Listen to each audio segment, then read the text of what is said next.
Well, these two nuclear power plants behind me are BMK 1500s. RBMK is a Russian acronym. It means high power channel type reactor.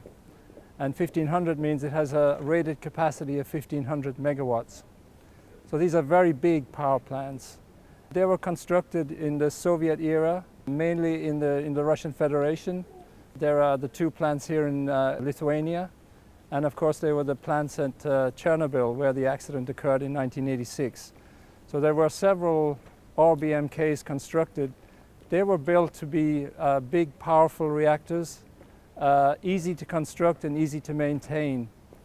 They did have some very serious design flaws which became apparent during the accident at Chernobyl.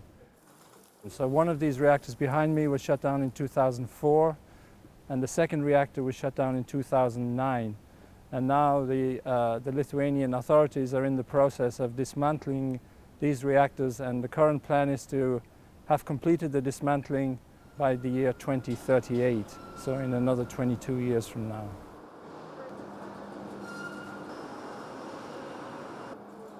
This is the first RBMK reactor that's being decommissioned in the world, so it's a very important project from that perspective alone.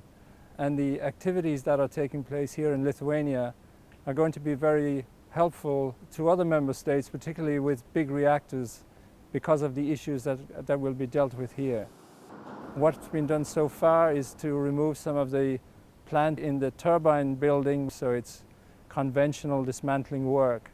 And in parallel with that activity, there have been buildings being put in place to manage the waste, because that is the other requirement you need before you can proceed with decommissioning. You need a waste management route in place.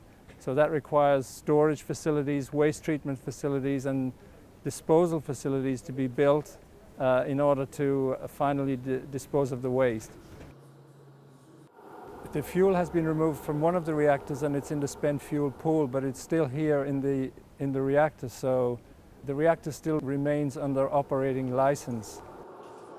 Eventually, when the dry fuel store is available, all the fuel will be taken from the pools and taken out of the reactor completely, and at that point, active dismantling stage can proceed. We try to help member states, first of all, with the planning process, all the steps that are needed in order to develop a decommissioning plan and to make a safety case that is going to be presented to the regulatory authorities so they can decide if the decommissioning can proceed safely.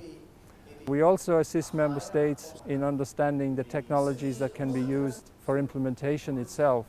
So we organize a lot of meetings, workshops, visits, so that people from different member states are able to share their experience on the different technologies that are being used for all the steps in decommissioning. And these steps include the measurement processes that need to be undertaken so that you understand the radioactivity that exists in the facility, the dismantling itself of the plant, the cutting or segmentation of the components, and then finally the management of the waste and the removal of the waste off-site. So all these steps are addressed as part of the assistance programs that are provided by the IAEA and the activities we do in order to share good practice on all of these issues.